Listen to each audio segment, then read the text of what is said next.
time to rob. I had to find a way, I couldn't find a job. Couldn't find a prayer, couldn't find a God.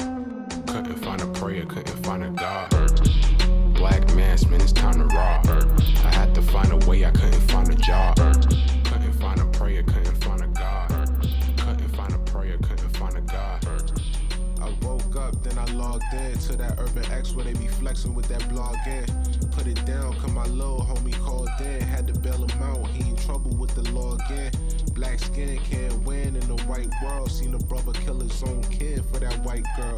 We ain't wanna go to school, but we had to. Every February it was scary in them classrooms. Shimmy y'all, shimmy yay. Old dirty bastards can't own dirty slaves, or they own dirty masters. Black Dot found a pot as a youngin', broke it down for his son, and now he serve it to the masses. Black mass, man, it's time to rob. I had to find a way, I couldn't find a job. Couldn't find a prayer, couldn't find a God. Couldn't find a prayer, couldn't find a God. Black mass, man, it's time to rob. I had to find a way, I couldn't find a job. Couldn't find a prayer, couldn't find a God. Couldn't find a prayer, couldn't find a God. Urban Xcellence, a product of my residence. From 4 to 44, Obama was the president. I told mama I ain't tryna go to church. I'm like Adam, every Adam is a product of the dirt. And I've been reaping what he sowed. I got the product out the dirt. And I can teach you what I know, but then you gotta put in work. You in trouble if you waiting on the government. I told my bro I make it out the hood, and that's a covenant.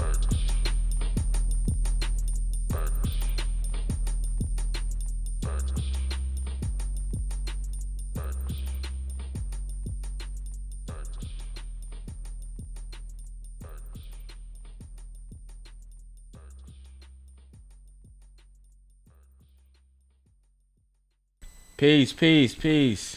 Peace. Welcome back to another episode of the Urban X podcast. Urban X podcast. We are back in the building. In the You know building. what I'm saying? Doing what we do.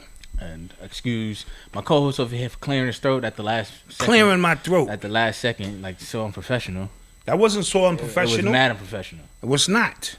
It was. It was not. So peace to the people in the building already. We appreciate you guys' support. We appreciate you guys joining us for every episode. Every episode. You know what I mean? And we at episode 98. Facts. So, you know, we hitting milestones out here. Soon.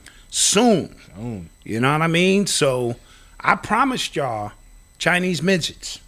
I did. You did that for 50,000 subs. Was it 50,000 Yeah, subs? it was. It wasn't. Or was it 100,000 episodes? I mean, 100 It episodes. was 50,000 subs. Because they're on the cheap right now. They are, but we got a ways to go. Okay. Yeah. All right. You know, I never want to be seen as a liar. Yeah, we got a ways to go. That's all I'm saying. I never want to be seen as a liar.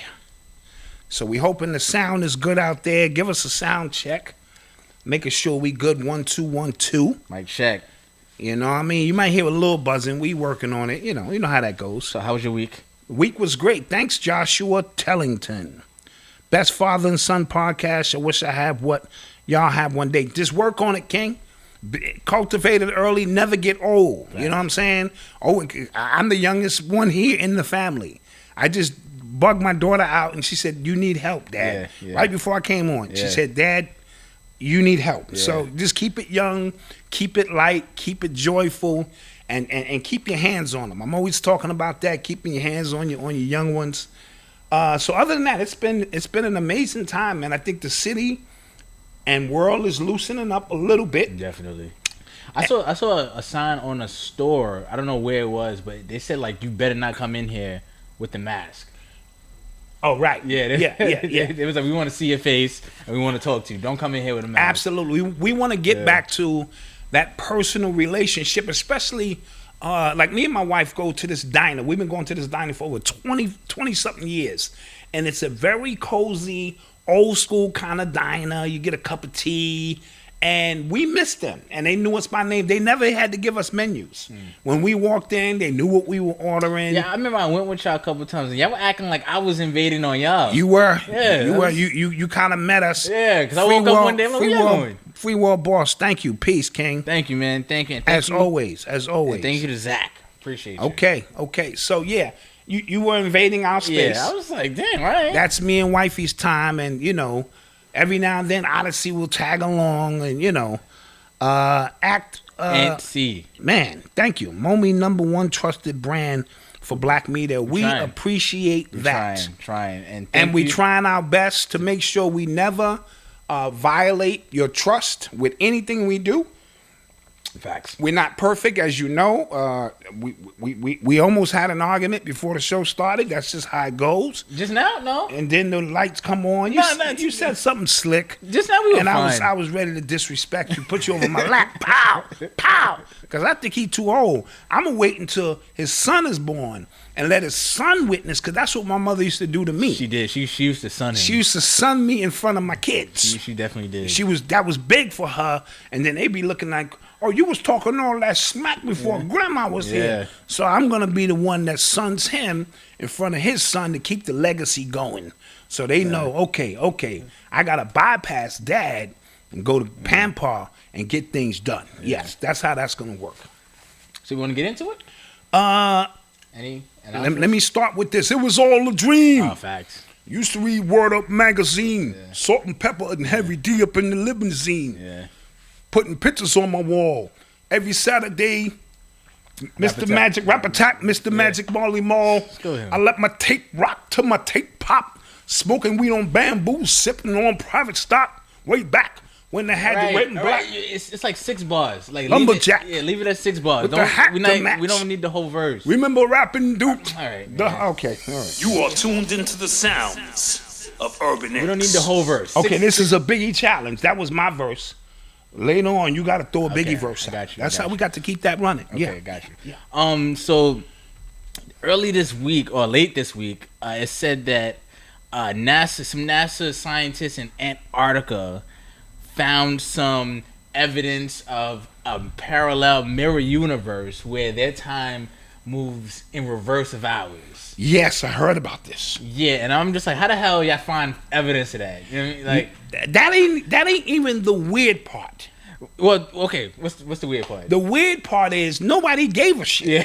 That was the weird, like any other time you be telling people, yo, it's a parallel universe, and people like, yo, son, this is crazy. People are on this Rona right now, like, look, son, I don't care about a parallel universe, a twin universe, a multiverse. You know what I'm saying? If it's got multivitamins in the multiverse, I'm just trying to get out on the streets and do my thing. Yeah. So people are like, yo, bro, I ain't trying to hear nothing. It's not weird how all of a sudden all these milestone discoveries. But they doing it under the radar because they know your focus is somewhere else. What kind of? So they slipping on it, sort of like passing a bill through Congress. Yeah. During these times, right? Yeah. So we'll get to the thank yous in a minute. Plenty of them been coming in. Thank you for the donation. So what happens is they do this so they can say, well, we told y'all. Yeah. That was news. Yeah. Here is the weird thing about that. In that universe, I was 90 years old, a multi-billionaire. That's what you, okay.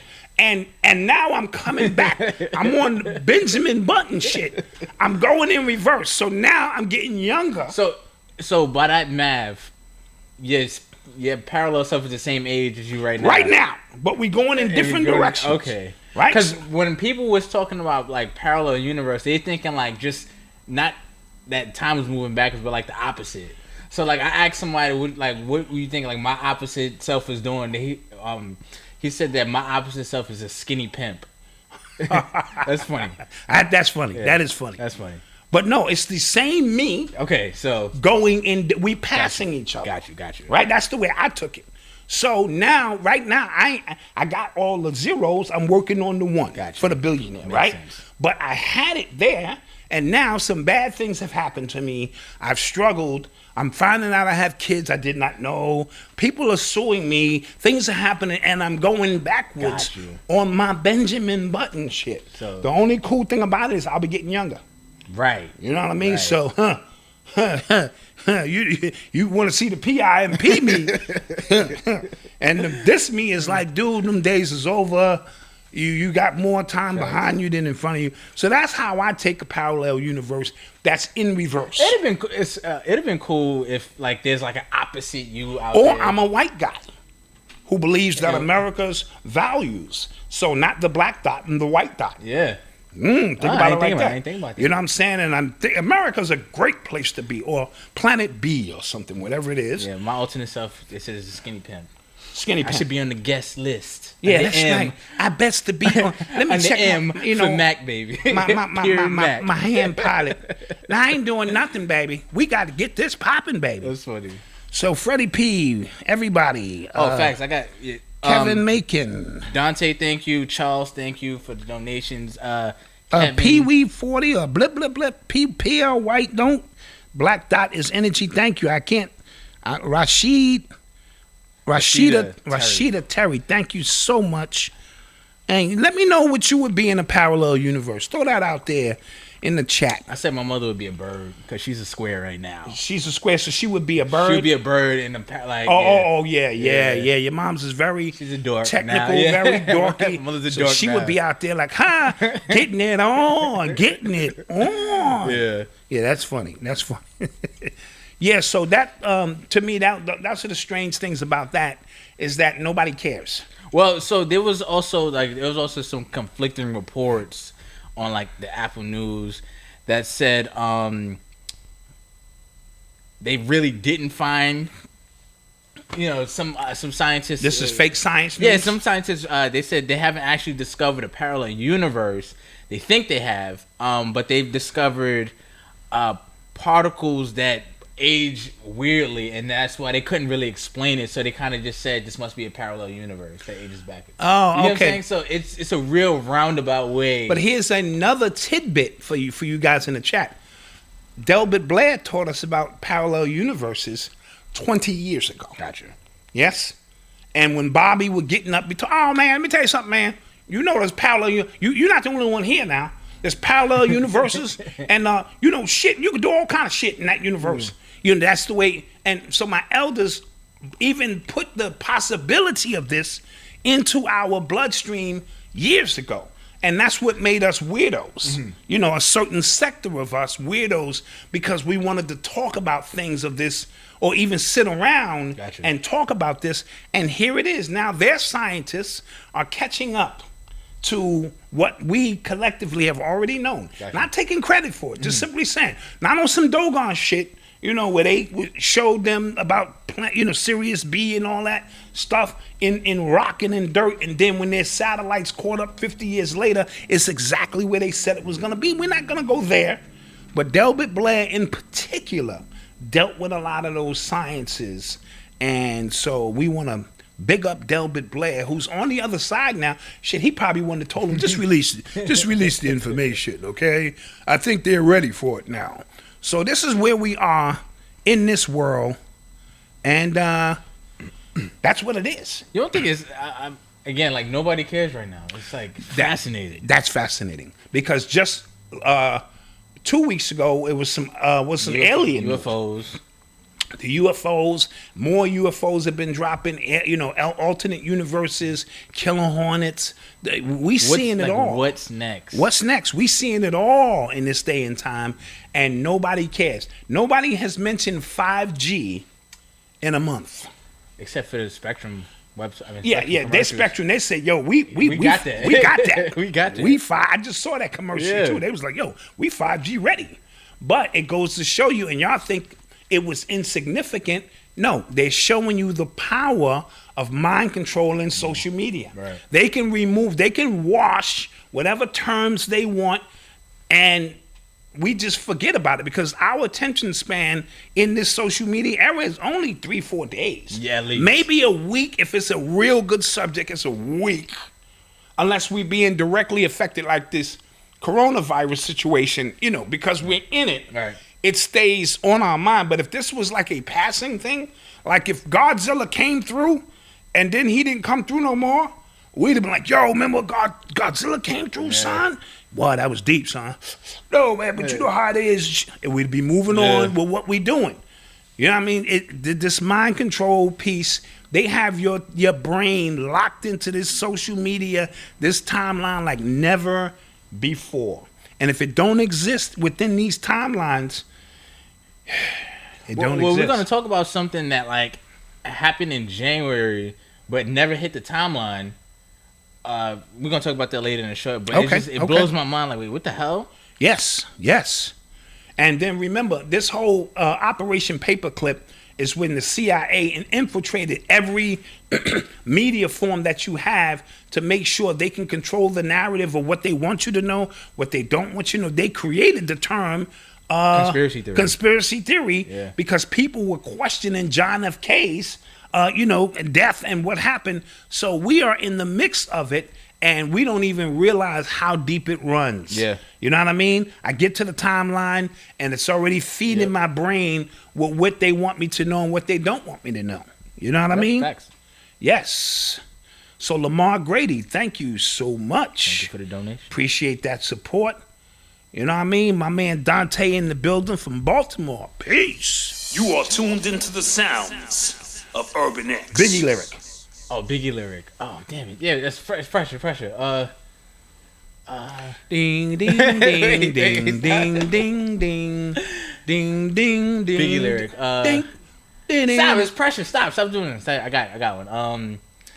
Today's agenda. Got the suitcase up in the central. Go to room 112. Tell them Blanco sent you. Feel the strangers. If no money exchanges. I got these kids Rangers to lead the niggas bring. All right, that's all you got. Okay, all right. I give it to you. I can see why you're not an MC. I flowed that. You couldn't even replicate Biggie Balls. I'm not replicating Biggie Balls. Okay, I'm not his voice. That's not me. You know what I'm saying? Okay. But next topic. So, in Michigan, rising water overtook all the levees and dams and forced evacuation of about 10,000 people in central Michigan. Yeah, I heard about that. Very sad. Very yes, sad. Our best wishes goes out to those who are already dealing with a crisis in Corona, and you have to stay isolated in your home. Now you're flushed from your home, and they want you to go to shelters where you don't know anybody and you're very uncomfortable. 2 dams broke. Yes, 2. At the same time or within hours of each other, which is very rare. And it's kind of crazy that the people in Flint, Michigan, just want water, fresh water. Yes. And now Central Michigan got a gang of water. Absolutely. The irony of that. Sad irony of that. The sad irony of that. So, they broke within hours of each other. 10,000, which means there were much more. They always lower the number when possible so you don't get all panicky about it. But we want to send our best wishes out to those. I saw houses floating. Yeah. So, and it brought me to back to New Orleans. Yeah. When the levees broke and what that meant. That was a very traumatizing time. Yeah, things couldn't get worse for people. You know what I'm saying? And eventually it did. We are now in something that makes that look like child's play in terms of this Corona situation. Side note: I heard a scientist, not to get off subject, on the news today. I don't know if it was recorded today and told you. Oh, it was on. The Tucker Carlson show. The Tucker Carlson show, Fox News. When he said, it is the Constitution can't save you. Yeah. Meaning everyone will be forced to take this vaccination by law. And he was speaking from a law standpoint. He has a book out. And yes, and it was very disturbing. Yeah, I'm gonna find that he even suggested that. You know what I mean? And spoke of that in that magnitude, because if it's something that threatens the life of others, see, this is the loophole that they're trying to put to make it seem like this COVID is so bad and so dangerous that if it affects the lives of others, you have no choice. But what are they going to do? Put everybody in jail? Yeah. Well, I don't know. What are they going to do when the real estate agents, you know what I'm saying, say we ain't having it? Yeah. This is the time when his name is Alan M. Dershowitz. He's a Harvard Law School professor. He sound like he from Germany, and he has a book out called "Guilty by Accusation." And he's talking about the Me Too movement, but he has another book out basically talking about the laws and vaccines and things like that. Yeah, he sounds like he's straight from concentration. Dershowitz. Yeah. He's telling you from experience. That's what it's. Nigga, we did this. My nigga, we did this already. Yeah. That's what it sounded like to me. You know what I mean? So, we'll keep an eye on that kind of stuff. But we were saying before, like, that's when you get behind.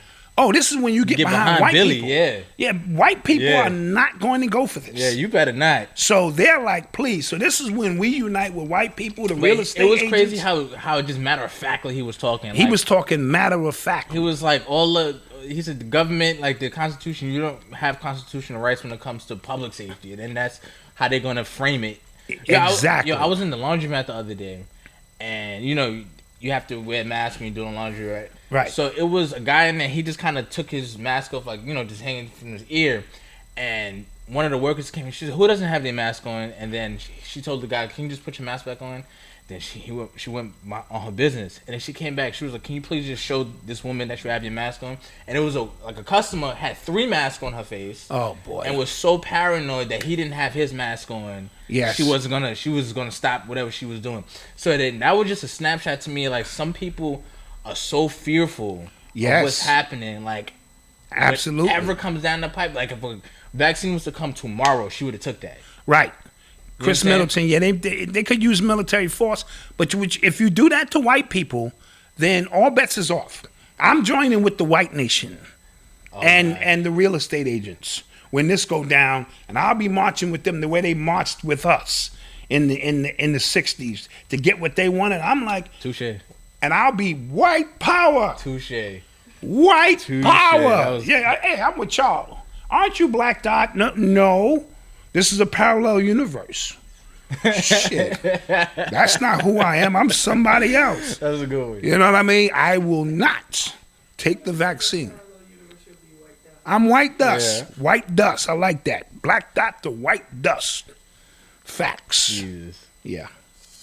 You are tuned into the sounds of Urban X. Other big news, and this is big news for everybody who consider themselves content creators.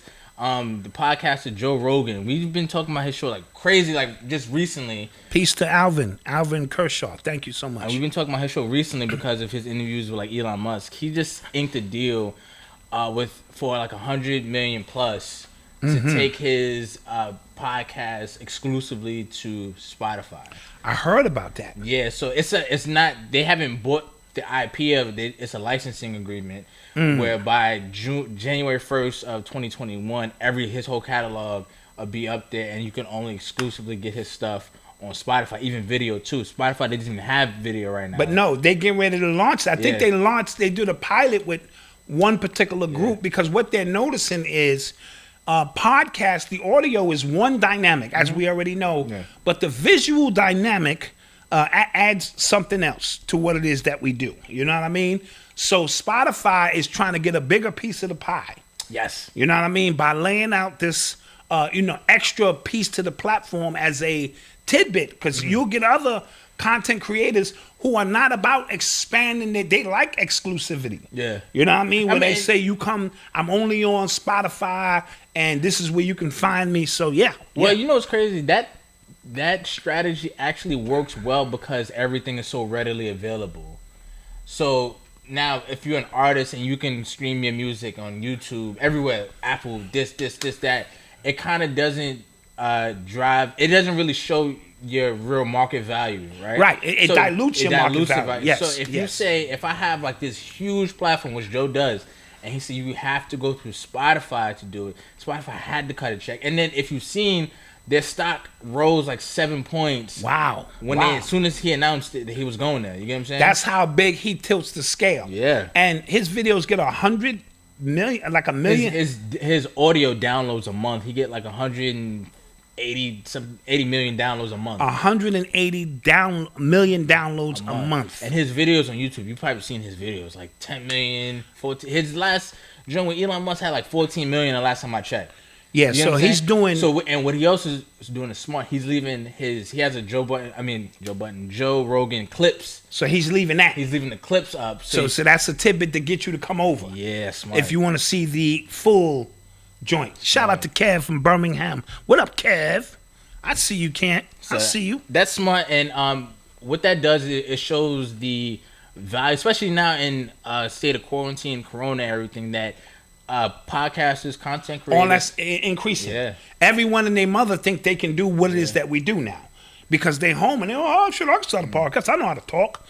So you're going to see the increase, and then along with the increase of online businesses. Yes. And, webinars and virtual classes and this and that. So there is a marketplace for it. Yep. And because he holds a lot of leverage, even the guy, London Real. Yes. He was able to get $1 million from his supporters because YouTube started messing with him with the David Icke videos and things of that nature. And now he has his own platform. Yeah. You know what I mean? So that's the people getting behind him. We did that. Yeah, but on a smaller scale. Yeah, but what needs to happen is it'll take big names like that to shift to do it, shift because the paradigm. YouTube right now has a monopoly, and Right, they just stick right. their middle finger up at you like we do whatever we want. For no reason at all, they could just cancel us. For no reason, and then you can't. It ain't like a customer service. You ever try? Yeah. Anybody who's on YouTube know what I mean. You try to call YouTube, they don't exist. Yeah. But they're everywhere. Yeah. So you kind of screwed. Yeah. in how you know what I mean. So we always trying to think 2 steps ahead of that. So we've laid some foundations for some things as a safety net. But we do recognize the importance of being where our people are. You know what I mean? Don't get your ego involved with this. This is where the people are. So we want to come with the people where the people are comfortable. Everyone got this device in their hands. So we want to be accessible from those standpoints. But you're right. It takes somebody of his stature to really shift the paradigm. And monkey see, monkey do. Somebody else who's probably got the same or a little bit less is going to go, yo, if he could do it, I can do it. Especially if Spotify, the #1 audio podcast in the world, decides they cutting checks. Well, and what's gonna happen is it just when competition starts, it's just better for the creator. Laurie Foster, thank you so much. Thank you, guys. We thank you for your support. Yeah, right. The competition, right? So Absolutely. Say Apple wants to start cutting exclusive deals with people. Now it's I saw what he got. Absolutely. You know what I'm saying? My numbers might not be as much as him, but I'm worth something, Right. and this is where we want to get in on the deal. So let's see if it trickles down to the small guys like us. I hope that'd be Where dope. we get a little bit more freedom on YouTube Facts. to do what we do. Yeah, let us rock, man. Let us rock. You know what I mean? Before we be on Spotify. I think they should start doing that with music as well, though. But like, say if Drake signed a deal that you can I only agree. stream his album on Spotify. Well, Tidal did that for a while. Jay-Z but they didn't have the weight. To really pull it off. They didn't have the wit to do it, and I think Jay-Z's whole rollout plan with Tidal was just wrong.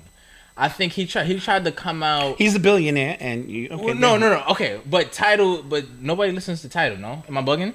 I don't, and I should because it's a black-owned company. But here's the thing. But I think they came Joe out Budden is the next to get the bag. Probably.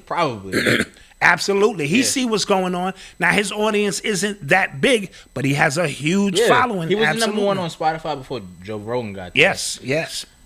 But what was I about to say? De Niro 24. Appreciate that. What was I about to say? I was gonna say. You said Jay-Z. You're right. So the reason he rolled out Tidal as us to feel bad for artists. You get what I'm saying? Yeah. It was a bad campaign. It was a bad campaign. Like, okay, I'm not gonna feel bad for Creeping millionaires. up on episode 100. How you guys big plans for them? I told you. I'm thinking J-Bags Chinese midgets, and they said that's very inappropriate for a family show. And I'm like, well, the prices is right. It's only 20 a piece. I mean, I figure, the table is a nice size. No, we'll do something, but it won't be no Chinese. Okay, it's not gonna be. We'll do something though.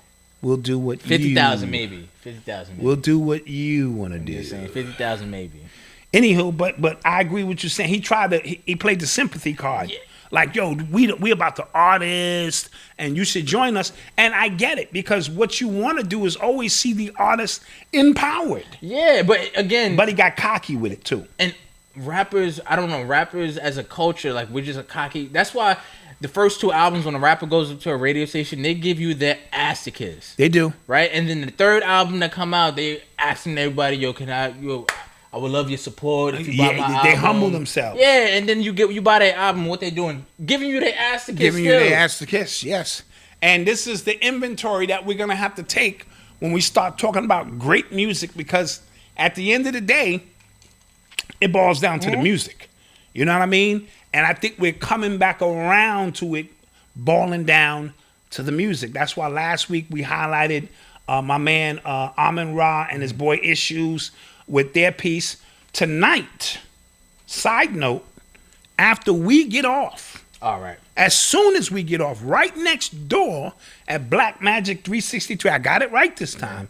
I screwed it up last week or Monday. Conspiracy. I don't know. Professor Griff is releasing his brand new album called Inner G, and he's having a listening party at Black Magic 363. Okay.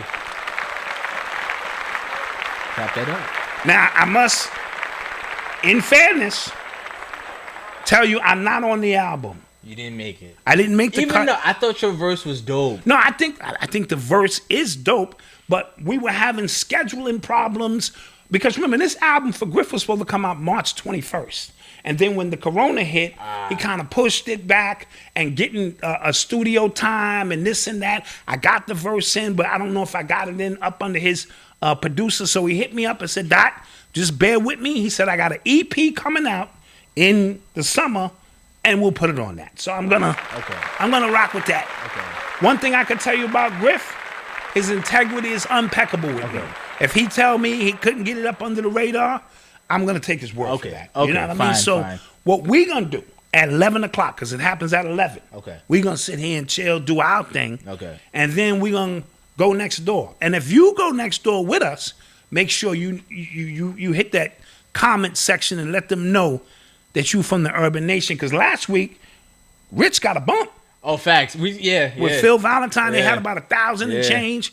And our crew went over there and bumped them up to 2,500. Yeah. So yeah, we move like that, Yeah. and we share that love. Facts. You already know what that is. So that's gonna be something great to listen to hear Griff up under the Public Enemy tree put down. And I gave him an aggressive, kind of, because I know what his energy is. He don't want no smooth flows. He want heads chopped. So I know that the album is going to represent some of that. So when your album coming out? As soon as Malcolm, Odyssey, and Eli get together and A&R this album, I refuse to do it if you guys are not fully involved because y'all old enough now. The anniversary of the last album is June 11th. Right? June 11th marks the 9th year that we released Walk With Me, which was my first solo album. It's kind of personal. You can find it on Spotify, Apple. It's all over the place. But this one, good. It's really good. Yeah, I think it was very good. This one is going to be more of a joyous thing because my children are older now, and we on some Benjamin Button shit too. They getting older, and I want them to be involved. And we're gonna actually go to the studio. We're gonna lay it here, and then we're gonna go to the studio, and we're gonna have big fun. So my producers out there, send Malcolm some tracks because he's gonna start listening to tracks, curating where he want me to go, and I'm gonna get in my bag. And I do not write. And there's a few people out there who owe us verses anyway. Oh yeah. We're gonna talk about them in a few, but I don't physically write anything down. They made a big deal about Jay-Z and Biggie, and I was doing that since the 80s, and it can be verified by everybody I know. So I did an entire album. My wife watched me sweeping up, cleaning, and she was like, is this nigga gonna write the album or not? He keep talking about he got deadlines, and then when I spit the album, she was like, yo, that's crazy. So that's how I get down when I get in my bag with my music. Right. You know what I mean? So, we go to commercial break? Yes, we're going to take a quick commercial break, come back. With some more Biggie verses. It's you next. I'm up? You okay. Next, yeah. Say no more. What makes a great t-shirt? Is it fashion, fit, comfort? Is it what's printed on the front of the shirt? Whether it's a humorous message, political, or a social statement made to bring awareness to a noble cause? At Urban XTV, we believe that all of those things make a great t-shirt and then some. So we wanted to create a t-shirt line that was a little bolder, a little bit more challenging, one that stepped out of the boundaries. So we decided to introduce to you our not so subtleties. It's one that speaks to the sentiments of what's going on in our environment today. is one that will spark conversation. So log on to urbanx.nyc to pick up your not-so-subtleties today. Or shop urbanx.com to pick up the latest in urban apparel. We thank you for your support. Peace.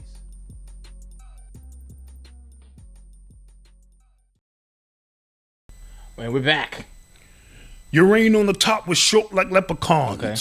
As I cross so-called willies, thugs, and rapper dons.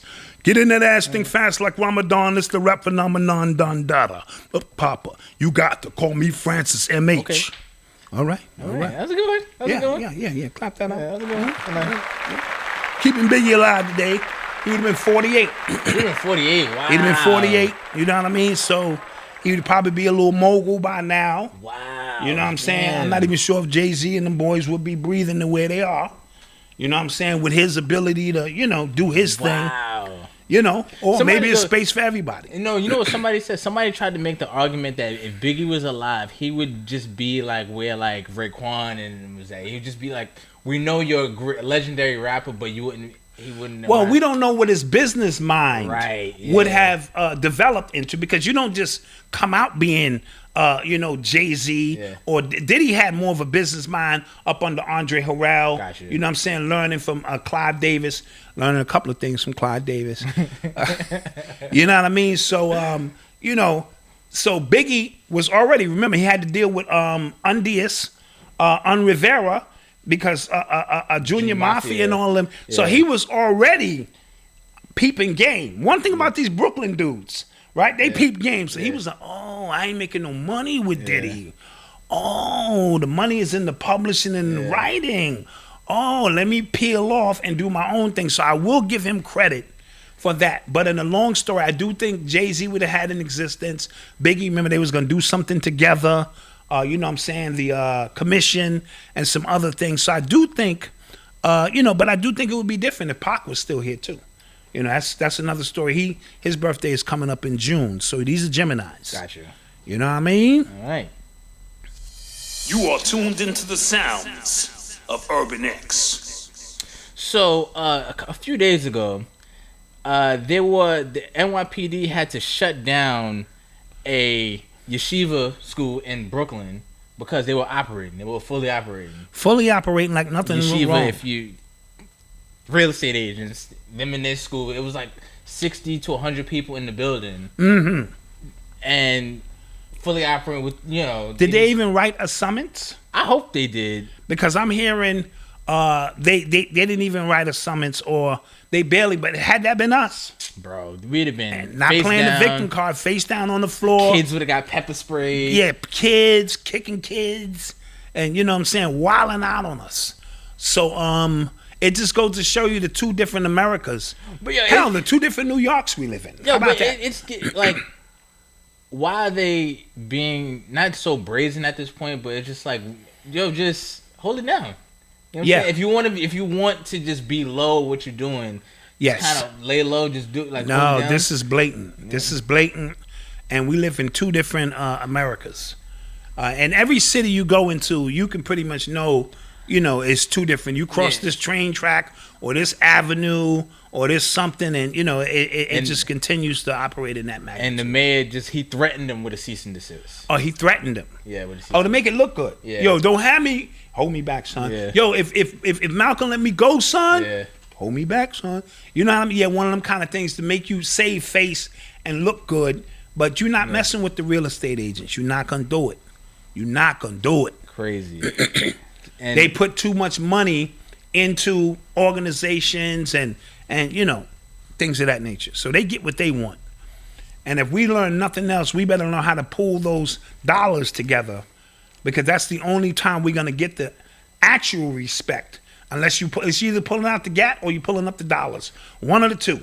You know what I mean? I'm not here advocating any violence, as you know, but I'm simply saying there is going to become no justice by just marching and getting and putting your tweets in. You put your money up or you load your guns. Well, I think that comes with what we value as a community too, because a lot of where it goes wrong is ego, and ego gets in the way because of how we view kind of like fame Yes. and celebrity. Yes. You know what I'm saying? Yep. So like a lot of those people, right? You wouldn't know who half of those are, but they hold super high positions in whatever, right? You know what I'm Yes. saying? So with us, I think if a lot of people would just be okay with the background role, just okay with not being known, we're okay because with not remember, flexing. we got to understand power is not what it appears to be. Exactly. I just did the last HULC episode, episode 20, and I spoke about the appearance of power. You know what I mean? So y'all all at Trump, and Trump has no power. You know what I mean? So understanding real power, unseen hand, A. Ralph Epperson is a great book to read about, how power is structured. And, all the people out in front have no true power, but these are figureheads. And because real power wants to remain consolidated. Right. Yes? Right, yeah.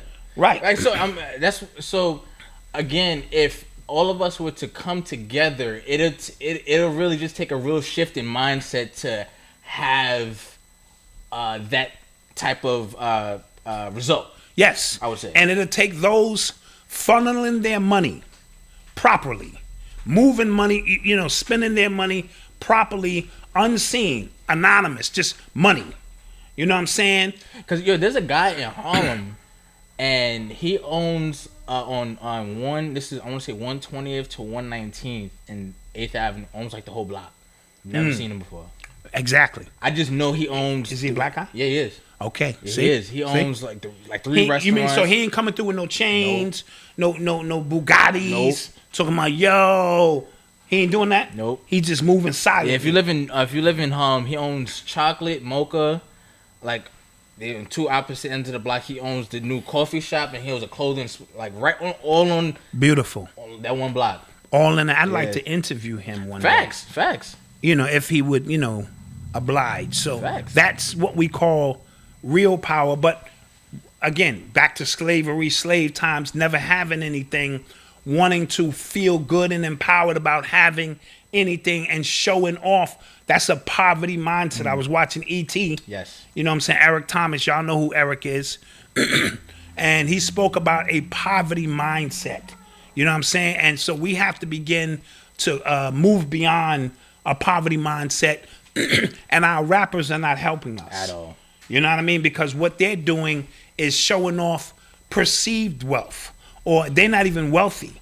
You know what I mean? But they're bragging. I think a lot of them rappers are done. This COVID, this particular period. Oh, facts. Because a lot of them was living check by check, show by show. Yeah. And they're going to come out of this being extra aggressive, but they're going to be thirsty, and it's going to be evident Facts. and obvious, because even Gabrielle Union was on YouTube speaking about actors and actresses who don't have it like you think they have it.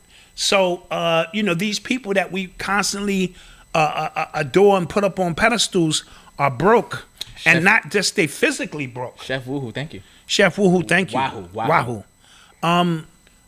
You know what I mean? Yeah. They're mentally broke. Yeah. You know what I'm saying? So we don't want to put ourselves, we don't have to show off about anything. You know what I mean? Yeah. I'm not saying you're not supposed to celebrate your success, but you have to be, careful of how you move, who's watching, and who's praying for your downfall. That's a biggie ball. That's good. You know what I mean? So you got to be careful of all of these things that are taking place in our community, because a lot of people are not happy for you. Mm-hmm.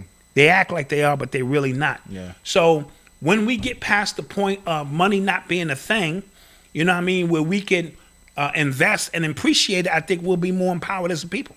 Okay. Yes. Okay.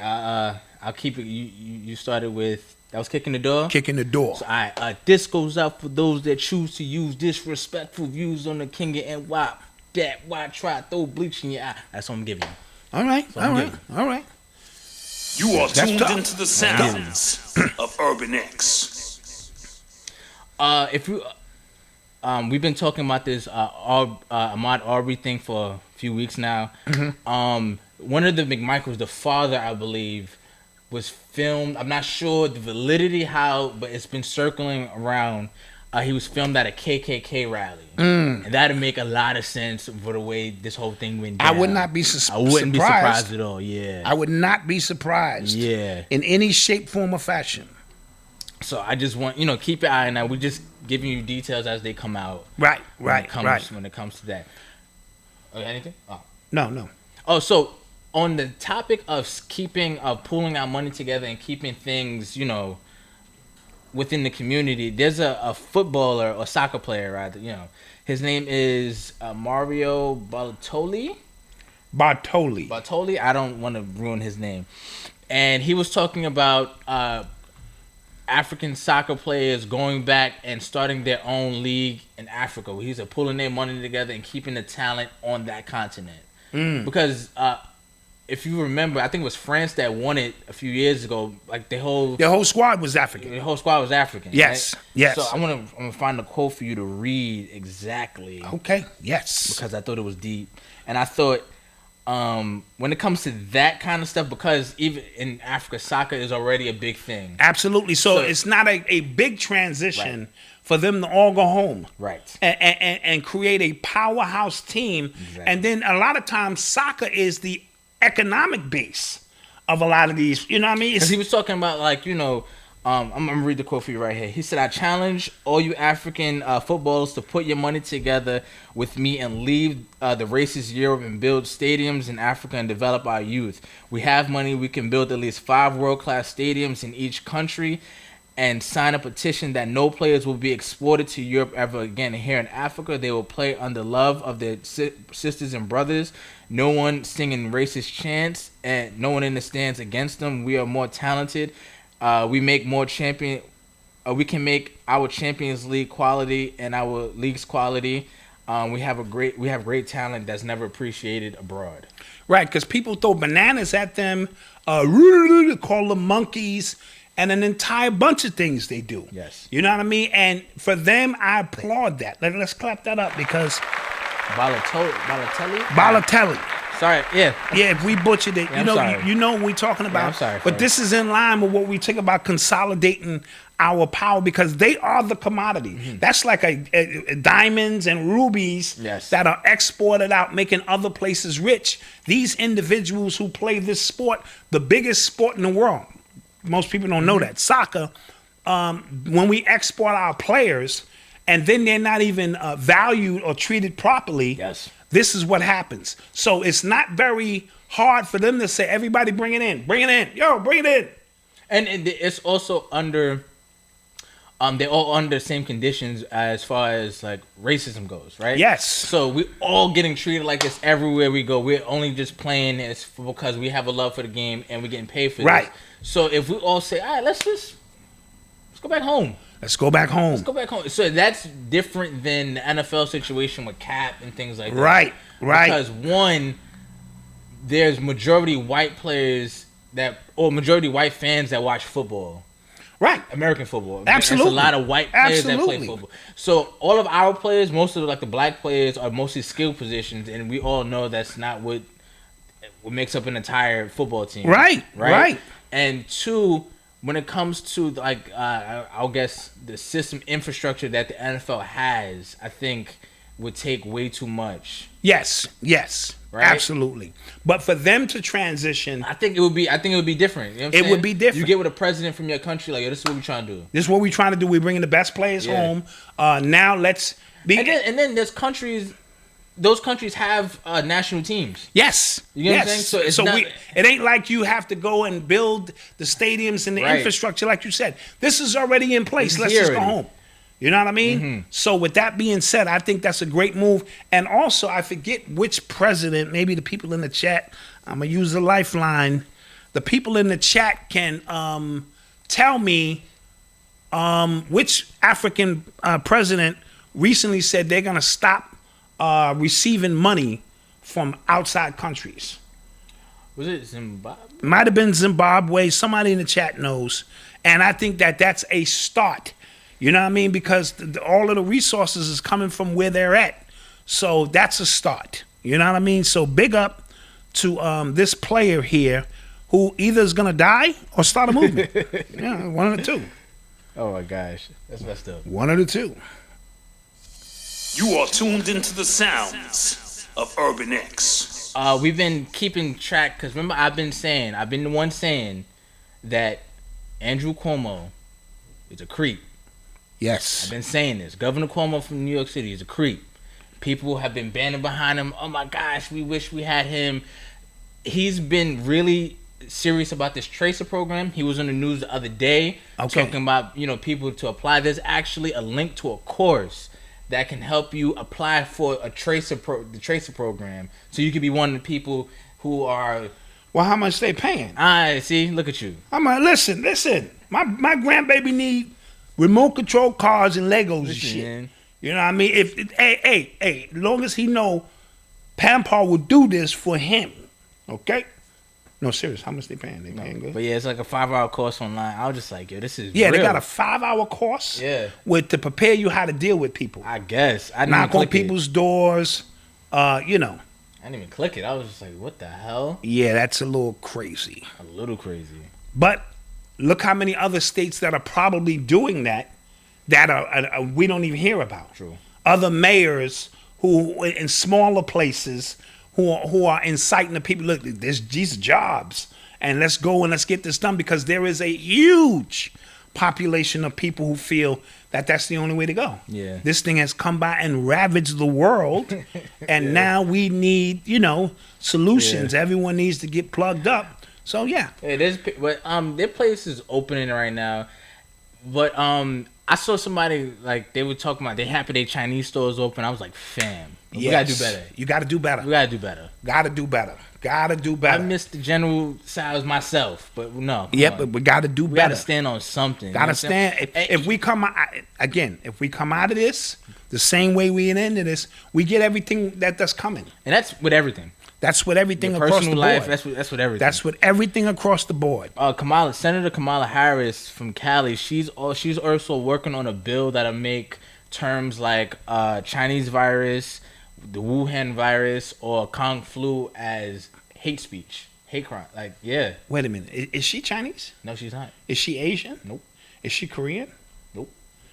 So, what's her issues? No idea. So they've been calling us niggas for years, among other things, and she wants to take up the Chinese cause. Yes. I don't know. It sounds like she caping for a Chinese vote or something. Yeah. It sounds like that's just weird. Yeah, it sounds like there's more to that. That's got to be more. I mean, how do you wake up and go, you know what? The Chinese people are being treated bad. Yeah. Are you kidding me? And you're gonna take up that cause? Yeah. Kamala Harris. Okay. All right, Kamala. Let's get on the show. Find out what she knows. Somebody said Andrew Cuomo be acting like Frank White, and it's on Biggie's day. Frank White, the desperado, used to back the all black bravado. I forgot. Damn, I forgot it. Yeah. Okay, that's a half a bar. I forgot it. But you see where I was going with it. But yeah, that's a fact, bro. I don't like that dude. I don't know. That's just me. I think it's something real off about him. But yeah, well, we're gonna find out. I'm saying. I mean, again, I don't trust any of them, and whatever their mission is. You are tuned into the sounds of Urban X. So some sports talk. Quarterback, Dallas Cowboys quarterback Dak Prescott was offered a 5-year, $175 million contract, which would have made him the highest paid QB ever in history. So I know he signed that, right? No, he turned it down because he wants his last year of that deal to be upwards of $45 million. So let me get this right. $175 million to step back and throw a damn football. Yeah. For the Dallas Cowboys. Yes. In the world's one of the most beautiful stadiums. Mm-hmm. And you turned it down. Yes. Making you a black man, the richest quarterback, a black man to ever play the game. And you turn that down? All right. He knows his worth. Listen. He's worth $200. Listen. That's right. That's right. Mess around, because they just signed Andy Dalton, and they both average quarterbacks. You could just easily. Yeah. I'm rooting for the black man, but come on, fam. You gotta know how to leverage. And then in the last year of your deal, that's when your skills are usually diminished. And if they're giving you, let's say, $175, how much was guaranteed? I'm not even sure. Probably 100. Maybe, most likely. Right? You know, so that's a lot of bread. That's bread. And you play for the Dallas Cowboys. And you're not that good. If we want to be yeah, honest. he's okay. His stats say he's okay. It's just the market is super up right now. Not only that, quarterbacks. Not only that, you play for the Dallas Cowboys. So that means even after you retire, you go to the NBC, you become an analyst. The marketing stuff you're going to get off the field is going to triple that because you play for the Dallas Cowboys, who haven't won in eons. When you were born was the last time they won a title. How about that, right? I'm about to turn 27 this year. Yeah, it's been that long. That's crazy. But when you look at the market, the Cowboys, the Yankees, and the Lakers are the 3 highest sports franchises. The Knicks, too. The Knicks as well. Yeah. Don't ask me why. In terms of how much money they're worth. So, I mean, I would have took that bread. But maybe he knows something else that we don't know. We're going to find out. I know they tried to lowball my man Jaylen Brown last year, tried to offer him $80 million. Oh, right. He was like, yo, y'all bugging. First of all, he's a very intelligent young man, and I'm going to do a piece on him because he did something for GQ recently. He's very intricate into chess, into business, a lot of different things. I got a chance to build with him for an hour or so. And he was brighter than I thought, not that I was stereotyping because I know his family. Yeah.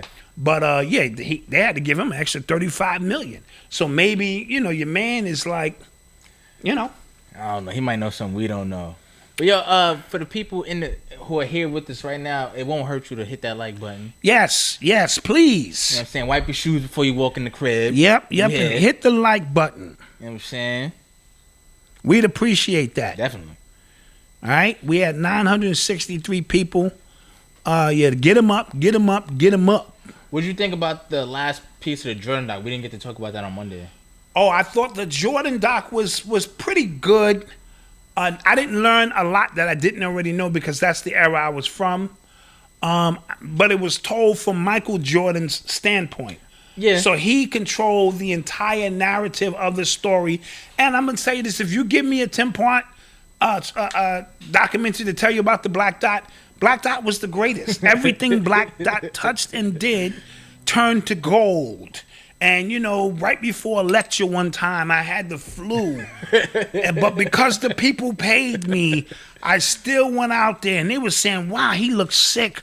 And he still performed and gave the greatest lecture he ever gave. And, then he fell into the arms of his wife. And she wiped the sweat from off his brows. I mean, if I'm telling the story, right? So people got all offended. He's supposed to mythologize himself and make everything he did appear to be greater than it was. And that's no knock on his skills and ability, but Kareem had him beat in every aspect of the game. Yeah, what I'm gonna took away from that is just how they kind of just ran with the narrative he wanted to run with. If you saw ESPN after that last episode went off and the way they were just poo-pooing all over LeBron for no reason. Yes, but you got to understand the narratives. First of all, ain't nobody had nothing to talk about. So this 10-part documentary, they milked it. It saved ESPN. Yeah, they milked it for all it was worth. For all it was worth, and after every episode, we needed to have in-depth discussions. Better sneakers, LeBron or Jordan. Yeah, what the hell? So they had nothing else to talk about. Better hairline, LeBron or Jordan. Right. So they've been making up stories. And who wore their headband the right way. Better. And so that's when you know sports is dying. And at the end of it, because he hit the shot. And you know what I mean? But nobody talks about his years with the Washington Wizards. They hated him in Washington, the players. Oh, really? They hated him. Right? Because he was bringing that attitude from back when over here and thought he deserved. And Jerry Stackhouse and a few other players were just better than he was at the time, and he didn't let them rip Hamilton. He never let them shine and grow because he was Michael Jordan. You know what I mean? So nobody talks about those years or the 7 or 8 years when he was getting his ass whipped. You know what I mean? So if you believe the narrative. Yo, if you would listen to ESPN, all these other podcasts talking about him, he went 82-0 every year. Every year. Never lost. Never took a bad shot. Never went 3 for 18. None of that. But because he was 6-0 in the finals, I was like, yeah, that's all that really matters. Now, they know if you are a true historian, I'm just talking, in terms of eye tests. Yeah. What you see on the court, this and that. Don't tell me LeBron ain't up there. Come on, stop it. Kareem won 4 championships in high school. 4 championships basically in college. He couldn't play the first year because they didn't let freshmen play, so he had 3. 6 titles in the pros. 6-time league MVP. Had more points, rebounds, and assists and blocks than Jordan did. Right? Mm-hmm. And his name is Kareem Abdul-Jabbar. But his name was Kareem Abdul.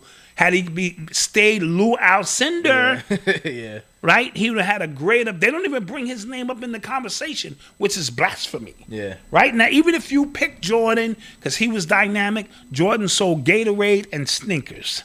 You know what I mean? That was the best thing that Jordan did. He came along at a time that enabled him, but he came in on the back of Magic and Bird, who saved the league. He came in on the back of Dr. J. Dr. J was Jordan before Jordan, if you know basketball, right?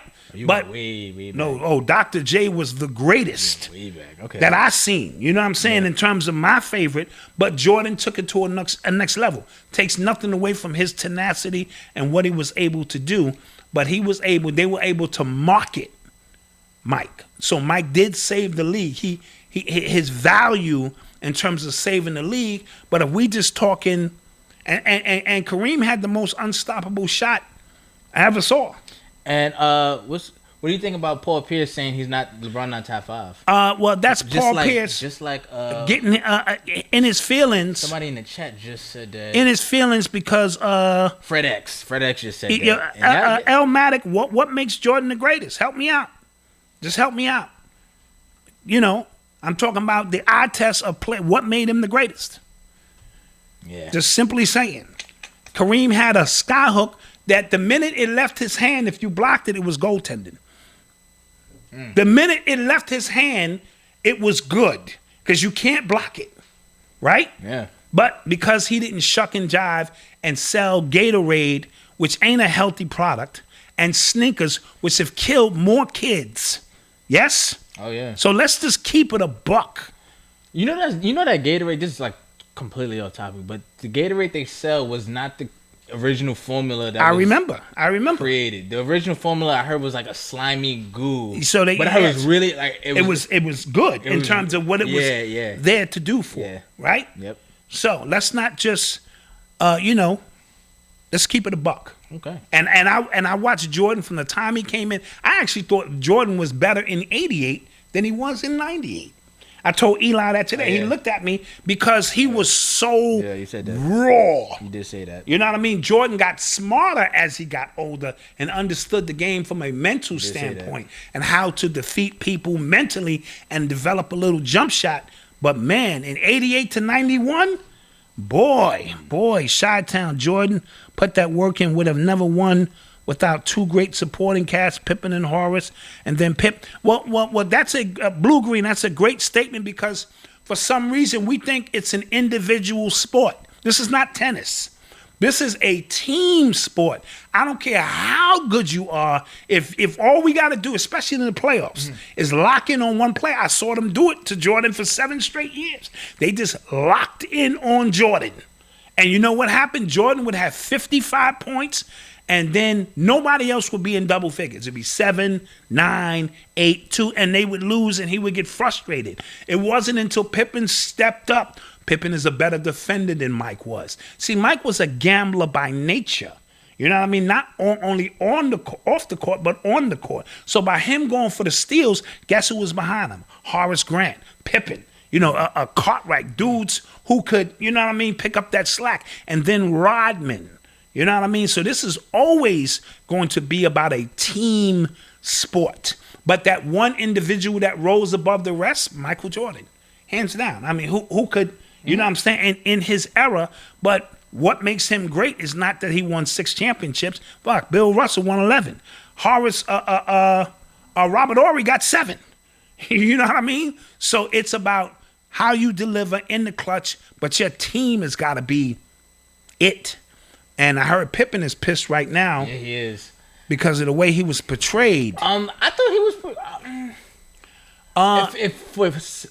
For it to not be his doc, I thought he was portrayed pretty well. And he said those things. I mean, and then you double down on one of the things you did. I would have did the same thing now. Like when he didn't go in the game. No, he regretted that. He said he regretted that. Okay, but no, he said I would have did it in the documentary. Oh, he did? Yeah, I he thought said he regretted that one. No, he said I would have did the same thing. And I'm sitting there going, dude, this was your opportunity to clean that up, and you didn't. So you was in his feelings. No, LeBron is not in the conversation. He chased rings. Mike played one team, one Washington. LeBron came back was from the 3 lost tapes. Came back from 3-1. Yeah, and LeBron, come on, LeBron got 3 championships. And keep in mind, you can't just say that's a blanket statement because the eras was different. There was no real free agency. None of the players changed teams back then. So you can't really say, well, Jordan and them didn't. Magic didn't leave his team. Bird didn't leave his team. That's not what Isaiah didn't leave his team. So we're talking a different era. Yes, LeBron spearheaded the ability to take your talents where you want to go if you're being disrespected where you are. And I do believe if people had, nobody wanted to go to Cleveland. Let's just keep it a buck. When you think about a location that you're going to play and build a home, you like Cleveland, son? Nah, son. Nah, son. Right? So LeBron couldn't get anybody to come to. Tell me who he went to the championship with the first year he went. He was 22. And he was 22 years old. Tell me who went with him. Yeah. Mo Williams, Ilgauskas. Are you kidding me? 22. 22 years old. Against Pop. Right? So he knew from that point on that this was just not going to work. I need to get with some players. Oh, man. Hold on. Eddie Wallace, Kyrie, and Ray Allen saved LeBron. That series, people always bring up Kyrie's shot. LeBron literally led every statistical category on both teams. Yes. That's it. Never done in history on both teams. Statistical rebounds, category. blocks, assists, steals, points, scoring. So stop it. Man, listen. Yeah, we'll have that conversation. We're going to take a commercial break. Let's take a commercial break. We'll be back. And be back. Are we good? Yeah.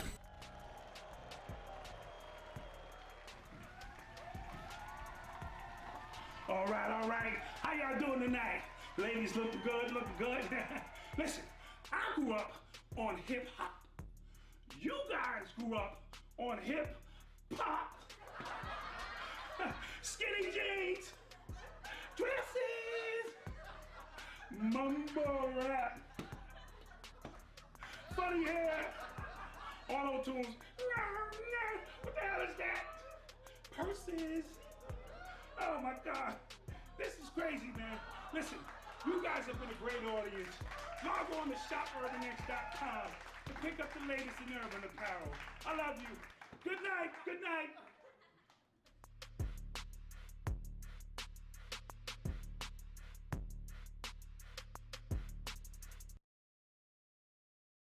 And we're back. You want to sit more on my living room floor, play Nintendo with C's and Reno. Okay. Pick up the phone. Say, Papa's not home. Yeah. Mad. Yeah. Yeah. Look at you. Yeah. Okay, yeah. I blew that one. Yeah. But big up to Biggie. Facts. And listen, in the chat, I'm not saying LeBron, just to end that conversation, is the greatest. I'm not saying that in any shape, form, or fashion. To me, there is no such thing when you have players from all kind of eras do so much amazing stuff. But let's not discard that. It's like talking about better rappers. Right. Like you never. How you gonna win that argument? You're never gonna agree. You know what I mean? So, we wanted to give a special thank you to all the people throughout our time on Urban X who've been purchasing our shirts and merch, man. We really appreciate. Definitely appreciate it. You know what I'm saying? Your continued support. So we try to get these orders out in a timely fashion and deliver for you. And we hope when you get your product, you're happy. And we appreciate you representing our brand because we're building something from the ground up. This is a family operation, and we're trying to build something from the ground up. So we're going to make mistakes. This is not about numbers or this and that. This is about coming together as a unit, learning, growing, sharing our experiences with you, and building something that we can be proud of. You know what I mean? So it ain't always gonna be rosy, but we working on it. Facts. You know what I mean? And so when you purchase a shirt, for us it's saying you rock with us. Definitely. We really appreciate it. And that we appreciate more than you can imagine. Yeah. You know what I mean? So we really appreciate that. Get them likes up. Yeah. Facts.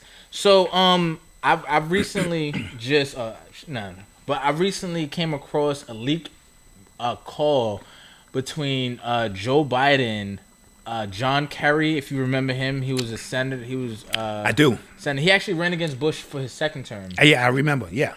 And I heard he's very rich, this guy. Anyway, but that's beside the point. Yeah. John Kerry? That's what I'm hearing. Oh. Yeah. Well, he was on the phone with this, I guess, a Russian dignitary. I don't know what his position was. He's a president of something, and you can hear Joe Biden demanding he gets a prosecutor fired or taking off a case that had to deal with his son. Wow. His son's case for corruption or something like that. Oh, wow. Yeah, so a lot of people are flipping it their own way and say, no, that's the right thing to do because the other guy was corrupt or something like that.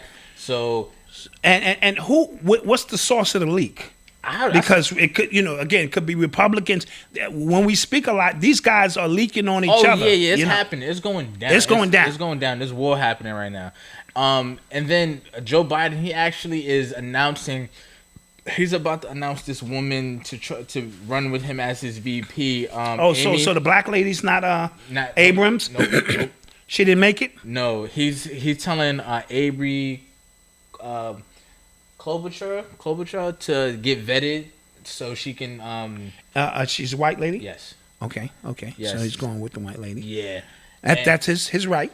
But again, a lot of people, that's not who the people wanted. So I don't know if he's trying to go out. It seems like they're going out their way to lose this. Like, I'm not understanding. Dude, this is already won or lost. Yeah. You know what I mean? True. So they putting on the performance. Touche. And if he picks the white woman and the white man, it says we are coming back to good old white traditional values. You know what I mean? Trump was a loose cannon who represented trailer park trash. Yeah. Right? But me, Biden, who was the vice president, the second fiddle to a black man. Right? So he got black people rocking with him. That's like when Clinton came to Harlem playing his saxophone, and they said, oh, he's black. So Biden's got the black vote by default. Right? But riding with me, talking about image. Yes. Because when you look at Trump, his wife, she be butt ass. She's just like, out there. You know what I mean? So that's the trailer park action, right? Mm-hmm. And now you see the good old American smell the kid's hair. White man with his white woman, right? Yep. That's making America great again. Can't get no more apple pie than that. In the eyes. We're talking image. We're talking optics. Yeah. Right? So you went from a black man and what people considered a black woman who was, she ain't having it, right? That's this country going to shit, right? Yeah. Then trailer park. And before that, it was going to be a lesbian woman named Hillary. She's not lesbian. Son, not only she. Stop. Lesbian. She wears a lot of masks. I'm hearing. Oh, man. I'm hearing she wears a lot of masks. Right. So looking at the optics of it. Yeah. He could have went a black woman, a little heavy set. You know what I'm saying? Like good old Aunt Jemima. Black woman, down to earth. There's people that wanted Kamala Harris as well. Kamala Harris is not a black woman. She's an Asian woman. Yeah. Yes? Right, yeah. That was proven a few minutes ago. Yeah. So, the optics of him standing there, right? Mm-hmm. With a black woman, a good old-fashioned ham hock and black eyed peas type black woman. This ain't, no disrespect. I'm just talking about a good old Southern black woman. I'm not sure that sits well. It might have sit well with a few more black people. Right.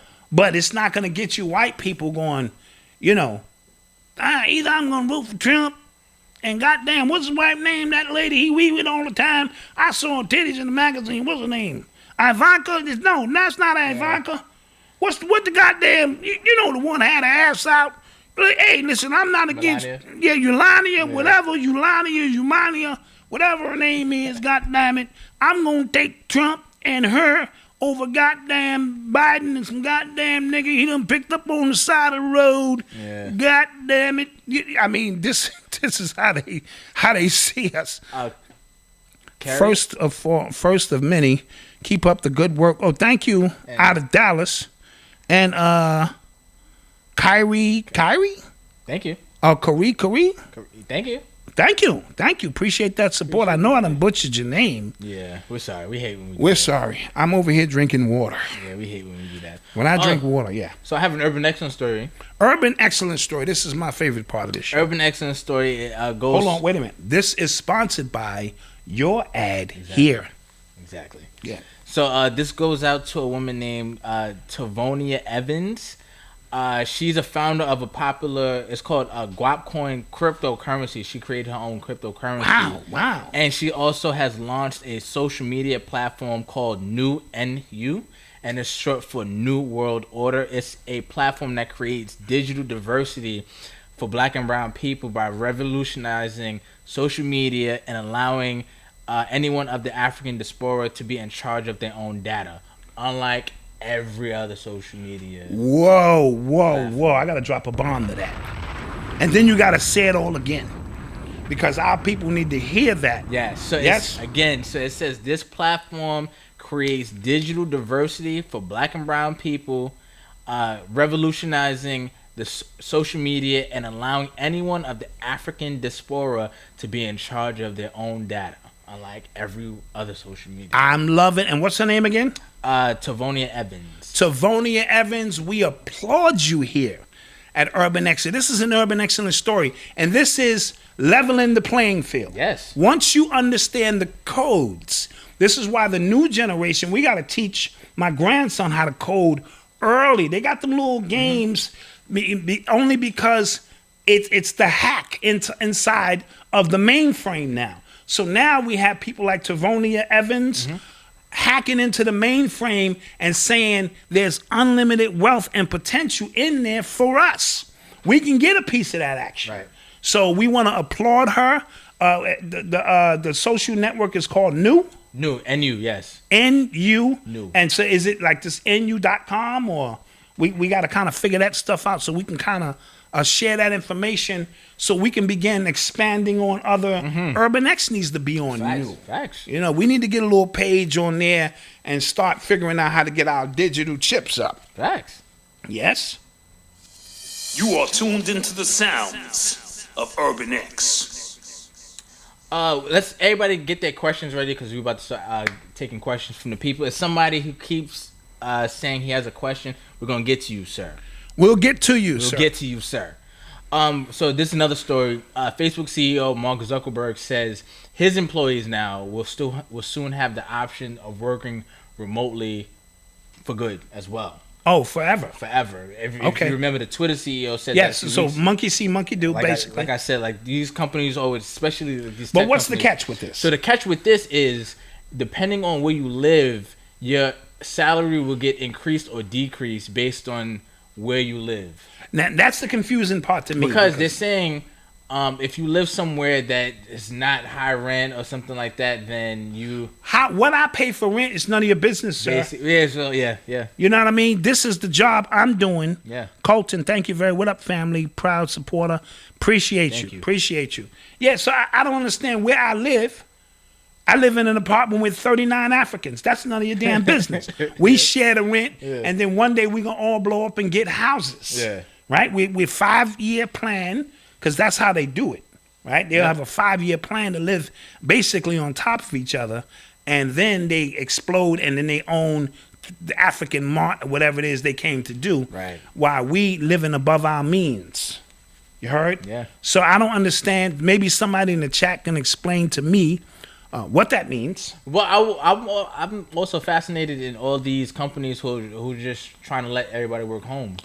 Because they've been prepping you for this for a while. Yeah. You know what I'm saying? Getting you this whole social distancing was probably the final straw when you got teachers, dealing with kids that they don't have to touch no more, that they can't gauge, that they can't really look into the eyes of the child to know that the child is screaming out for help, and so many other things. My mother's talking about how usually if she's in school, she'll know, like, okay, this kid been wearing the same uniform for 3 days. Right. This kid has a bruise on him. This kid... right. You know this kid is always late. Yeah, like she'll know. Because that's what teachers do. I wrote in one of my episodes in Urban Culture Decoded, it says, why are you here? Mm-hmm. This is what the child is saying to the teacher, but this is what the teacher's also saying to the child. The child could be here because he's being abused at home. I got to get away from sexual violence, this, that. So the teacher's job, always in our community, when a teacher is from our community that recognizes,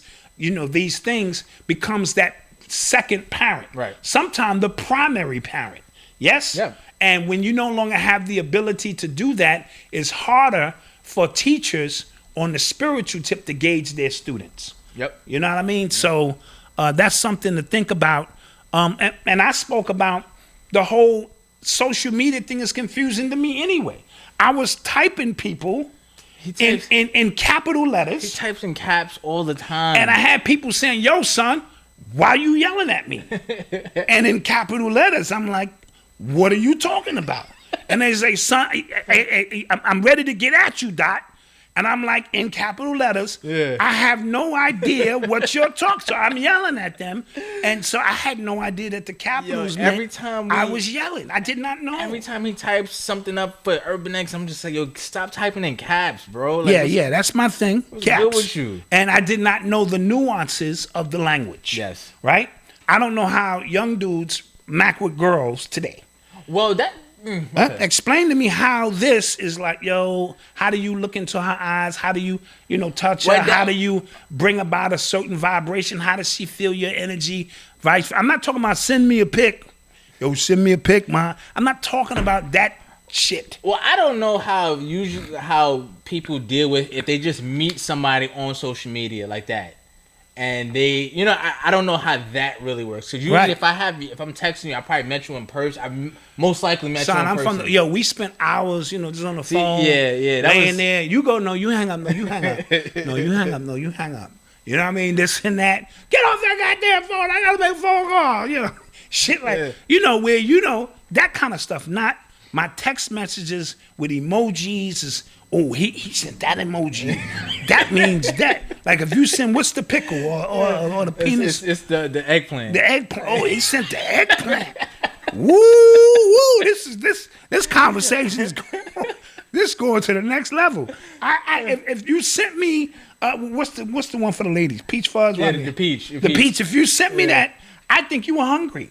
Hey Dot, I'm sending you a little peach.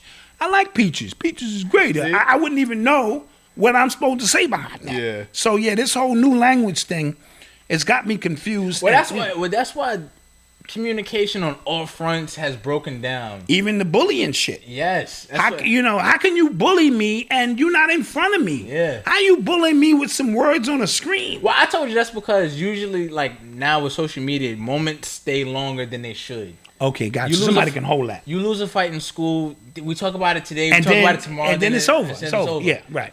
Now we record your fight. We post it on Instagram. We put music behind it. Yeah. We put some effects behind it. We make cinematic. We put Dragon Ball Z effects behind it. Yeah, that's true. It's forever now. Yeah, I don't know. I think my generation would still survive that.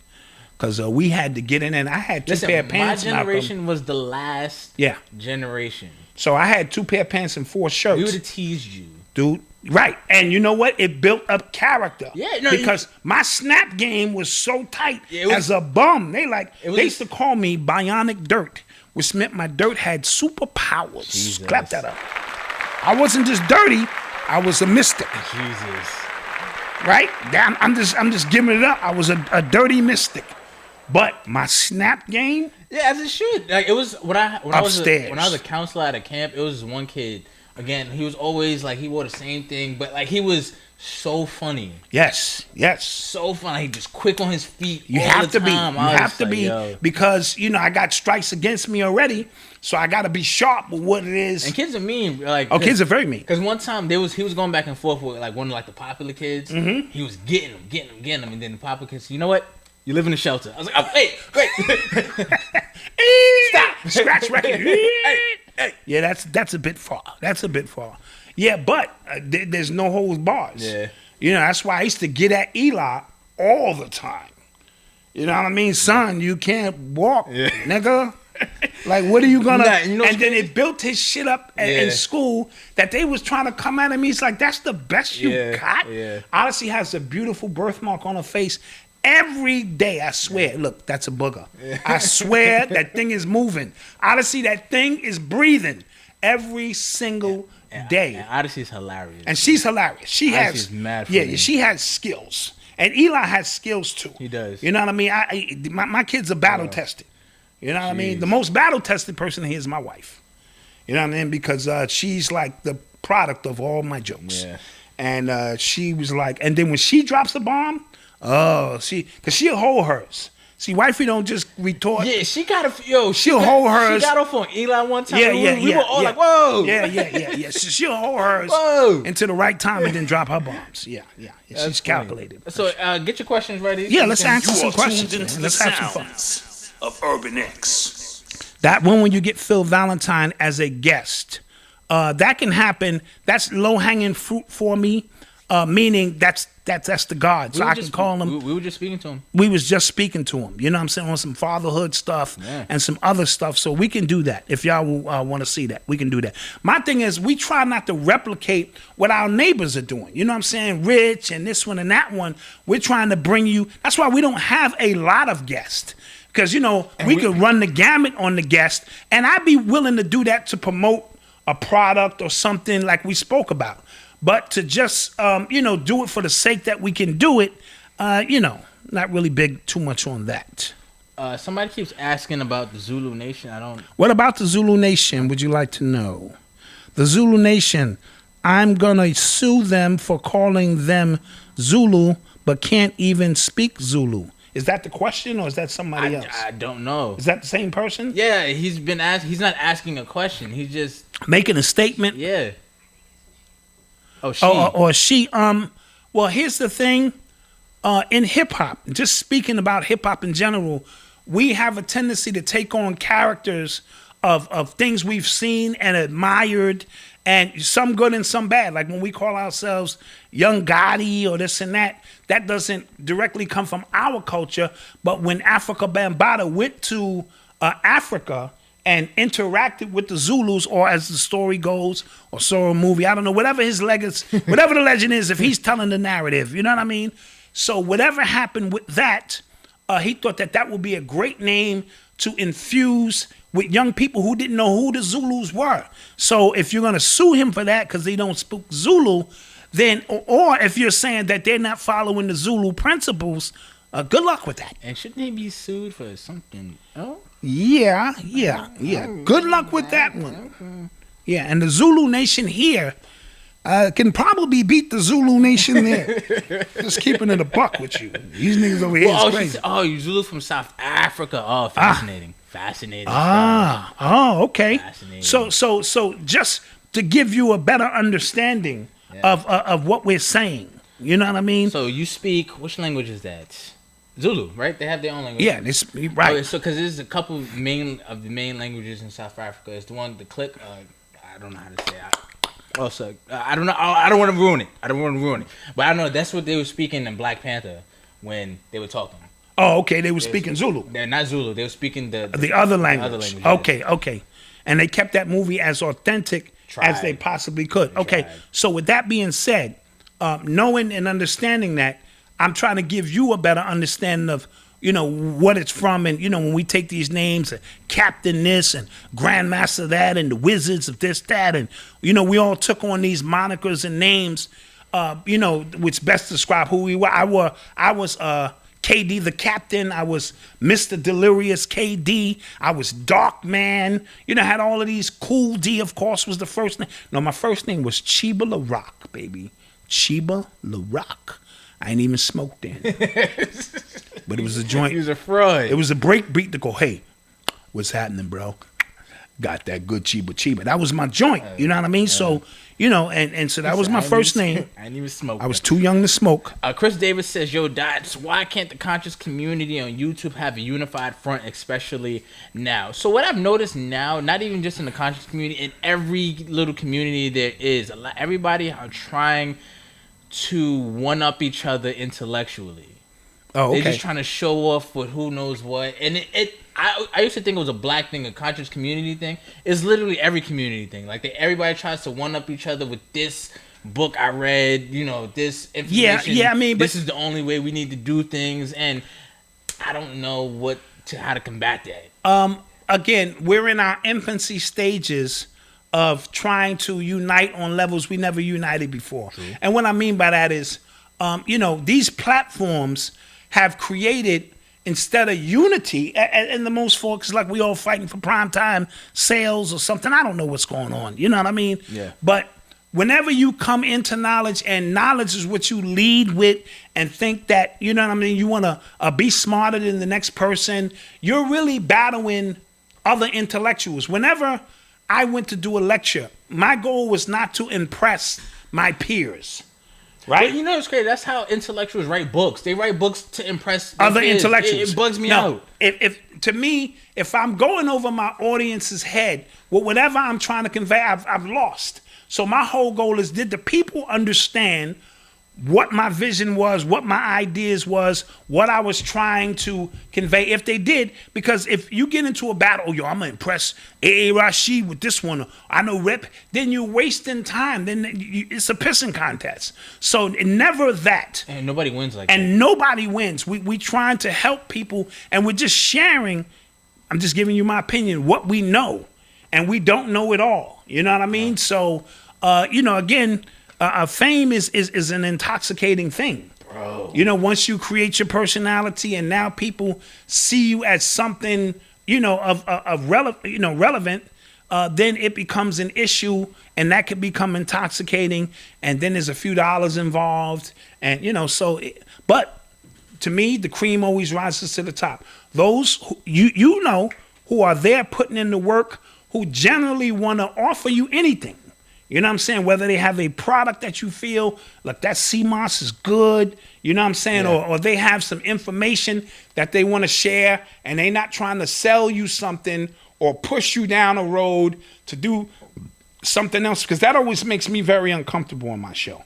You know what I'm saying? If I'm trying to sell you something all the goddamn time, then that's not what we're about. So we're about providing you information and a time to just chill and relax. And if you learn something from what it is that we do, then great. Facts. You know what I mean? So that's what it's really, really all about. Somebody said, do you think this distancing was to further divide the black family, no interaction person, some didn't prepare for this?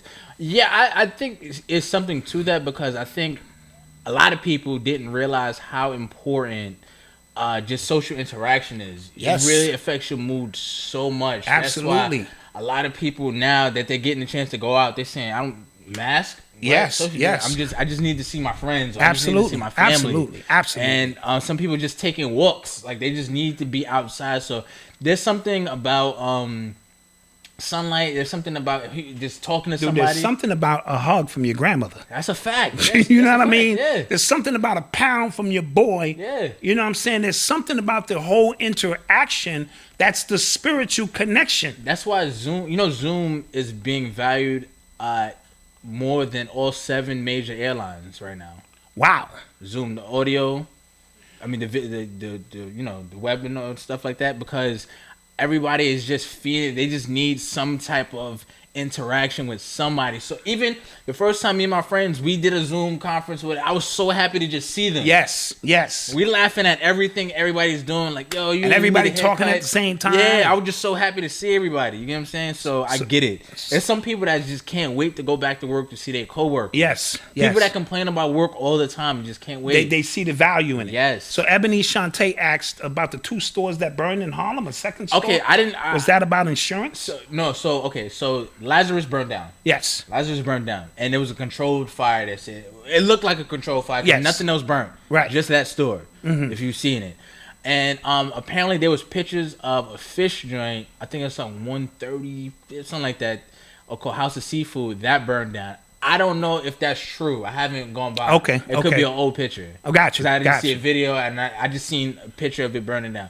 But if that's true, if we start seeing just stores closed down, then you know burn what's down, up. you know what's up. Yeah. Anything else burned down in Harlem is gonna raise a big eyebrow. I saw on Malcolm X's birthday, I was on 125th, and they were doing not a demonstration, not on 25th, but it was like on 123rd, 124th, and people was out there red, black, and greened up. They, with the big flags out, and then it was like 30, 40 cops just sitting there watching. I was just like, damn. 30 or 40 cops could have been out fighting crime. Yeah. They're out watching this. Yeah.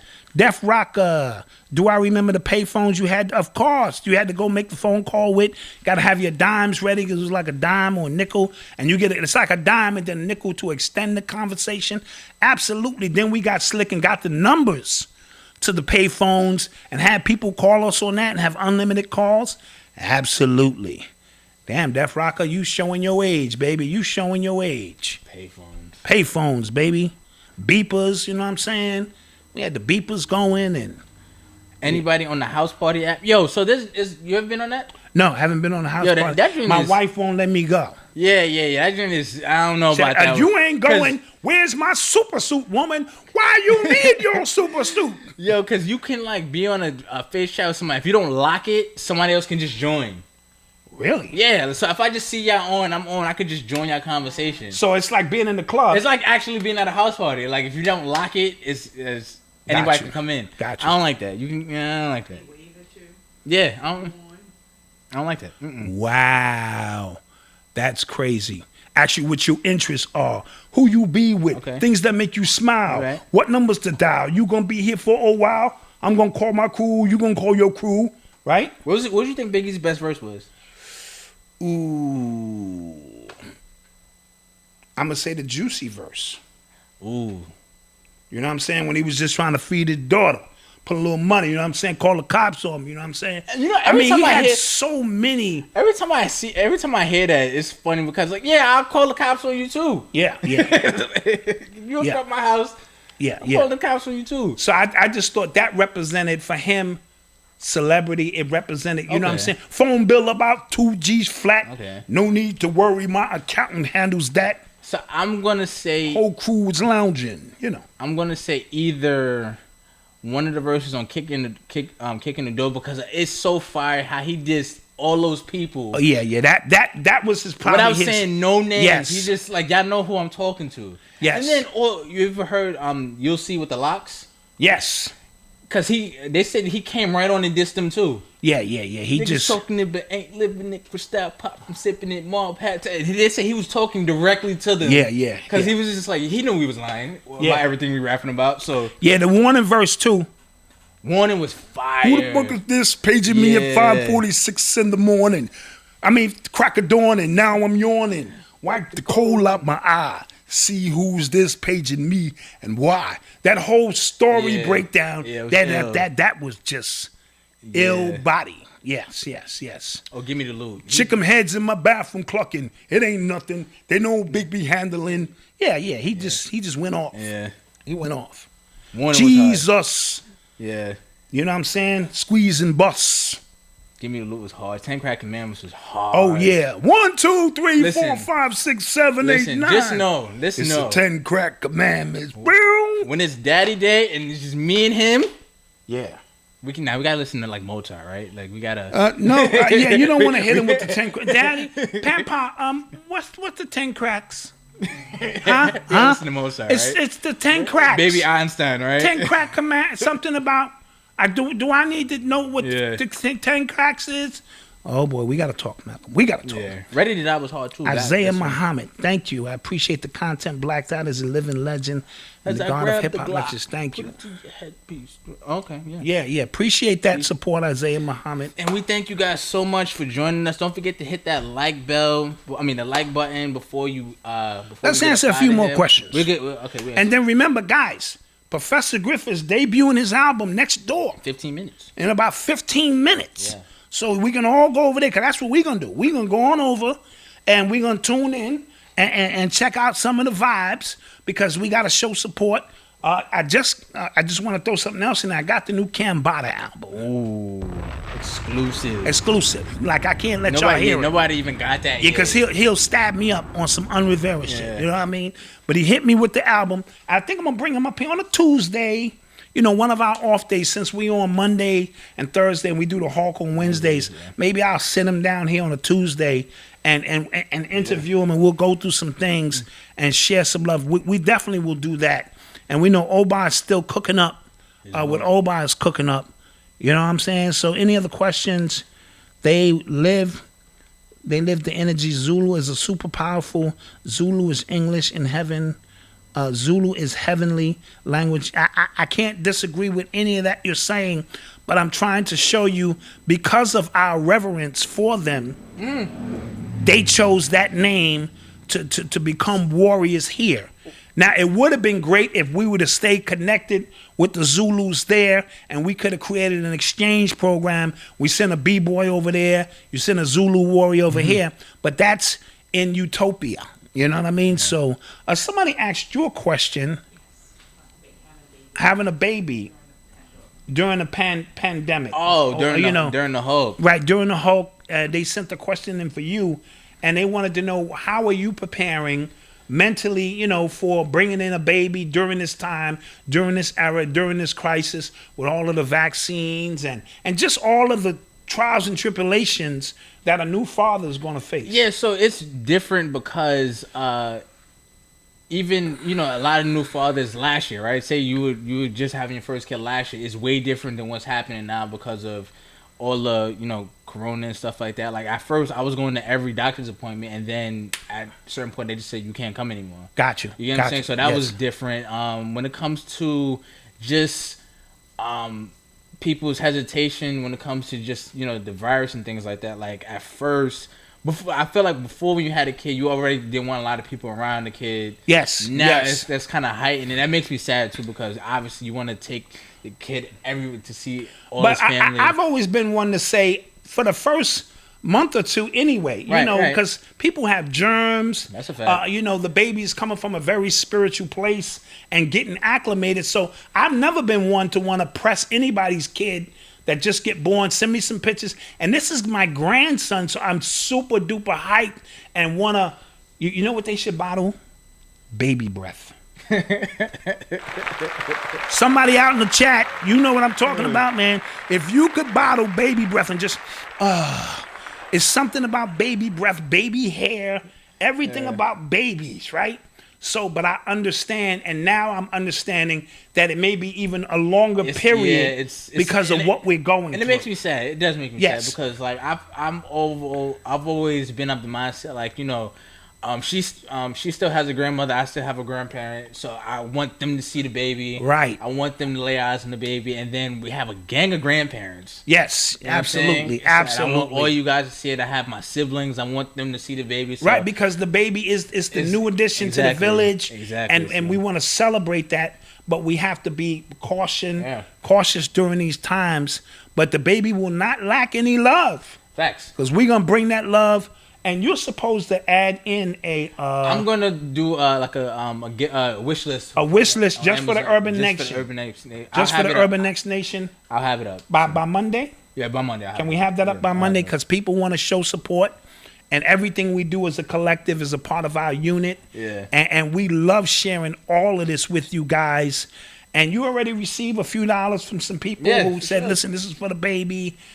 This and that. So when we talk about the village, you guys have become the extended village. And then also another part of this, what I don't think a lot of people are thinking about, is the stress on the mother.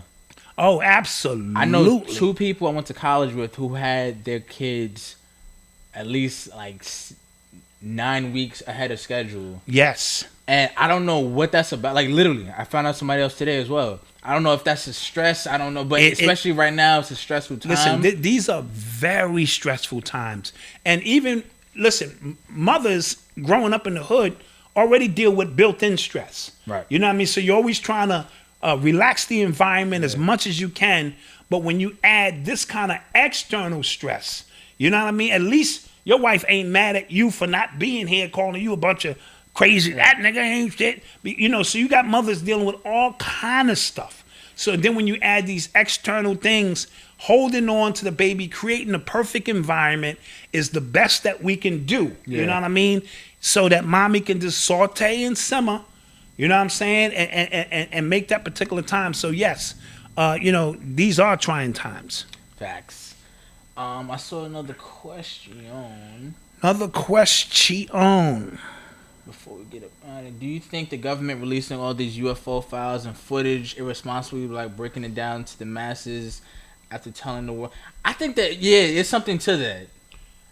Because what they're doing is they're releasing UFO footage or aerial aerial phenomena, unidentified aerial phenomena, something like that, and they just releasing it. They're not having any other explanation because they don't have to, because your mind is somewhere else. Yeah, but they are releasing it, so you can't say it wasn't released. You can't, because they have to disclose. It might even be 50 years since Roswell, or you know, where they have to by law disclose, you know, certain information that was held confidential. And we get it. Your man is building a space force. Even a child can put that together. Wait a minute, a space force. Things are coming out of the sky, parallel universes. We are in a shift now. And we are in a shift where common folk can share in this conversation now. I could not have this conversation with only a few people 10 years ago. Right. The even concept of this. So now we can have general conversations about space. Yeah. And, you know, things of that nature. So they're doing this purposely because what's coming down the pipe, soon they're not going to be able to hide in the Biru. Right. You know what I'm saying? And the other planets. And it's going to be there. And they're going to go, well, we told you something was out there to try to soften this blow or make you think that your enemy now is an enemy coming from space. And now on Earth, we have to unite. This is why you need the vaccine. Not because of corona. Because of the aliens. Because the aliens have a disease. Yeah. You know? So that's the way that's going to work. With that being said... we want to remind everybody to follow us on Instagram and Twitter. Urbanx_NYC on both. You can email us. Download the app. The Urban Xcellence app on iOS and Google Play Store for free. Yes. Also, if you want to email us articles you want to send us, you can send it to admin@urbanx.nyc. We're not using the Gmail anymore. We're trying to get away from the Gmail. Right, urbanx.nyc. Admin@urbanx.nyc. If you want to buy a commercial space, you go to sales@urbanx.nyc. Oh, we blowing up. Yeah, we fancy now, bro. And check this out. If you go to our YouTube channel right now, go to the playlist. Oh, yes. This is big, yes. This is big. This is big, yes. We've added everything in a playlist for you now. So I got 6 hip-hop classes that have only been seen by like 20 or 30 people, right? I'm trying to, y'all tell me after watching the 6 classes, shall I continue them, right? We have all of our lectures, interviews, pop culture decoded, all of it's broken down. And tomorrow we're going to put up the lectures. We're going to need a couple more. It's a lot of them. Don't it's listen a lot to him. of classic lectures. We're going to need a few days. Yeah. But the classic lectures. Like, all the classic lectures I've done from the very first one to the last one that I can remember. We're making that available for you on our YouTube channel. You can now just go to the playlist and rock with that. Yes. No sleep, entertainment. We can never go back to the place of slumber. Is that a Biggie lyric? We can never go back to the place of slumber. No sleep. I don't know. I'm just saying. Okay. Vaccines, just in case you there's a movie called there's a doc called The Unacknowledged on Netflix right now. It's talking about UFOs and things like that. It's pretty good. It's called Unacknowledged? Unacknowledged. It's on Netflix. Okay. So check it out. All right, check that out. You know what I'm saying? So that's what we're going to rock with. One last reminder, next door, Yes. in 13 minutes, Professor Griff is going to be breaking down the Inner G album. 7 minutes. See, look at you trying to get people late. No, It's at I 11, said no? 13 minutes, bro. It's 1:40. No, I'm looking at. see, you're looking at the I'm time. looking. See, I'm drinking water in 7 minutes. Yeah. In 7 minutes, I Yeah. wasn't trying to sabotage that. In 7 minutes, we're gonna go next door Yes. and sip on some water. Yes. Yes, some sea moss, Yes. some green juice. Sip on that. You know what I mean? Yeah. And because Griff is gonna bring that militant energy, and we're gonna hook up with Black Magic. So when you go into the chat room there, let them know you're from the Urban X Nation. Yes, please. Yes. Do that. You know what I'm saying? Because we want to show that we sending our neighbors and our love there, and hopefully they can do that from time to time, and we can always keep this thing rocking. So with that being said, thank you guys for joining us another week. We will see you guys on Monday. Monday in the building. Show 99. Show 99. We getting close. Peace.